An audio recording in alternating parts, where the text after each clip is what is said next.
I want to spend today talking about the funding culture, which most people don't talk to you about. If you've ever spent any time funding any kind of deal, and it's no different in restaurants, you may want to be prepared to hear no. You're going to hear no. You're going to hear no. You're going to hear no. If you don't hear no, you're not asking enough people. But there's more to the culture than that. The funding culture is really built around confidence. You have to be able to have the confidence to walk up to people you don't know and ask them the critically important question. Do you know someone who may be interested in going out with me? Let me explain to you what I mean by that. When I was a young man, all of my buddies in high school asked all the girls out. I never asked one.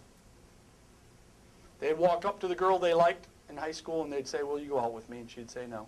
They'd walk up to the next girl, will you go out with me? They'd say no. At some point, after their ego was trashed, they would finally find one dumb enough to say yes. Well, I like to think I'm a reasonably intelligent person with a pretty large ego.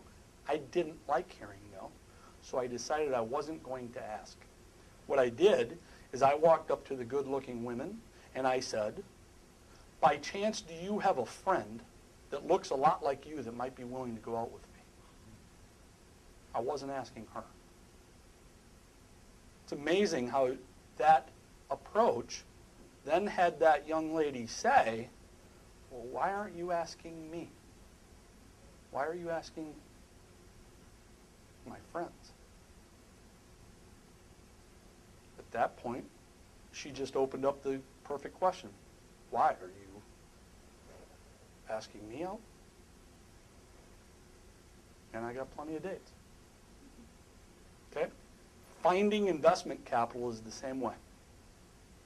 Too often what happens is a guy walks up to a potential investor or gets a meeting with a potential investor and he says to the potential investor, would you like to invest in my business? Guy says no. But the better question is, do you know of anybody who has capital that you could introduce me to that might be interested in investing in my business? Which then doesn't put the person in the position to say no. It puts him in the position to ask, really provide two answers. One is, yes, let me introduce you to them. Or the second is, why aren't you asking me? Oh, I didn't know you'd be interested. Are you interested in possibly looking at that? Well, yeah. You'll close the deal a lot more. Trust me. The culture of funding is critical to the success of funding. How you dress, how you act. You won't ever get a deal if you're not confident. You won't ever get a deal if you're not able to look somebody straight in the eyes. You won't ever get a deal if you can't speak about what it is you're presenting just off the cuff. Just because you're passionate about it. Just because I love what I'm doing, this is the idea. Do you know of anybody that might want to go out with me? Why aren't you asking me? Oh, well, I can. And you close the deal. The culture is critical. Let me give you a couple other things about culture. People you're talking to are wealthy. Otherwise, you wouldn't be talking to them. Right?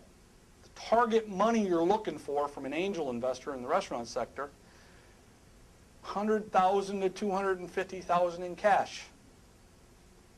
Now, nobody wants to lose money. Nobody wakes up and says, I want to lose all my money. But what you're asking is $100,000 to $250,000. These guys are multi-millionaires. And they don't want to lose their $100,000 or $250,000 either, but it's not the end of the world if they do. If it is the end of the world, if they lose that money, then you're talking to the wrong person. I know that from experience. In my case, I invest in deals. Well, when When I invest in deals, I know what my threshold of pain is. I know how much money I'm willing to put into a deal. I also know that if you go $1 over it, I'm not interested. I also know if you ask me for too little money, I'm not interested. If you go to a guy who's a let's say billionaire, and you ask him to do a deal that's a $50,000 deal, he's not even going to be interested in giving you the time for the meeting, because to him, $50,000 is nothing. But what angel investors do is they invest in multiple deals. So the folks that invest in restaurant deals, they might invest in 6 or 7 or 10 or 12 different restaurant deals. Some of them will be successful. Some of them won't. They don't want to lose their money. But it's not the end of the world if they do. Well, so when you're building your culture for funding, you're going to have to understand the type of people that rich people are. Most rich people, they're on time. No way around it.